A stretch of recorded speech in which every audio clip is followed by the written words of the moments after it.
JM financial के दिन इन दिनों अच्छे नहीं चल रहे हैं। इन दिनों ये रेगुलेटर्स के निशाने पर है। पहले आरबीआई ने एक्शन लिया और अब सेबी ने डंडा चला दिया है। सेबी ने जेएम फाइनेंशियल पर पब्लिक डेट इशू के लिए लीड मैनेजर बनने पर रोक लगा दी है। नियमों के उल्लंघन को लेकर यह कार्रवाई की गई है। मौजूदा समय में कंपनी के पास जो डेट सिक्योरिटीज के प्रोजेक्ट हैं उन पर काम अगले 60 दिन तक जारी रह सकता है। 2023 में जेएम फाइनेंशियल जिन डेट इशू में शामिल रही है उनकी सेबी जांच करेगी।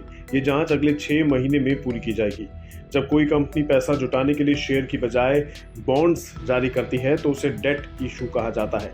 जिस तरह किसी कंपनी के शेयर को लेकर लाए जाने वाले आईपीओ को कई फंड मैनेजर या बैंकिंग मर्चेंट मैनेज करते हैं, उसी तरह डेट इशू के भी लीड मैनेजर्स होते हैं और अब जेएम फाइनेंशियल ये काम नहीं कर पाएगी। सवाल इस बात का है कि आखिर सेबी ने जेएम फाइनेंशियल्स पर एक्शन क्यों लिया है। इसके पीछे की वजह सेबी की जांच है। साल 2023 में कंपनी ने जो नॉन कन्वर्टेबल डिबेंचर्स यानी एनसीडी हैंडल किए उनकी सेबी ने जांच की। इस जांच में पता चला कि जेएम फाइनेंशियल ने नियमों का उल्लंघन किया है। सेबी ने जांच में पाया कि एक सिक्योरिटी में बहुत बड़ा लेन देन लिस्टिंग के दिन ही हुआ। इस लेन देन से कंपनी की रिटेल ओनरशिप में तेजी से कमी आई। इस इशू के जेएम फाइनेंशियल एके स्टॉक मार्ट और नुवामा वेल्थ लीड मैनेजर थे।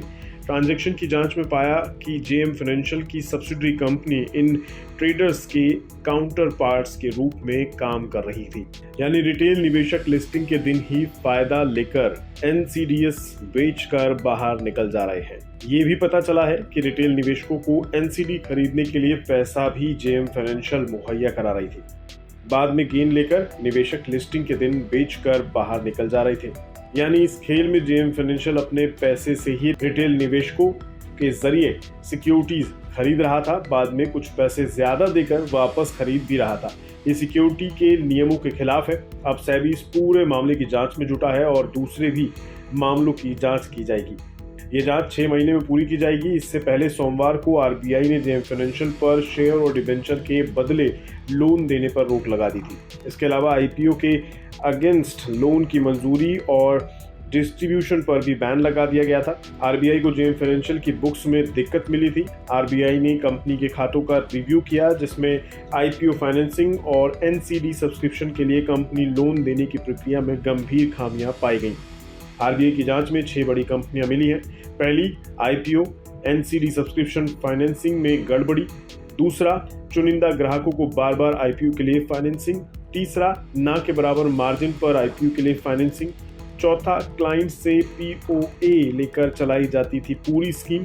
पांचवी, आईपीओ अर्जी डीमेट बैंक सब खुद ही चलाती थी। छठी, खुद ही लेंडर और बोरोवर्स बनकर काम करती थी। ये कमियां मिलने के बाद आरबीआई ने जेएम फाइनेंशियल पर एक्शन लिया। अब सेबी ने डेट इशू के लीड मैनेजर बनने पर रोक लगा दी है।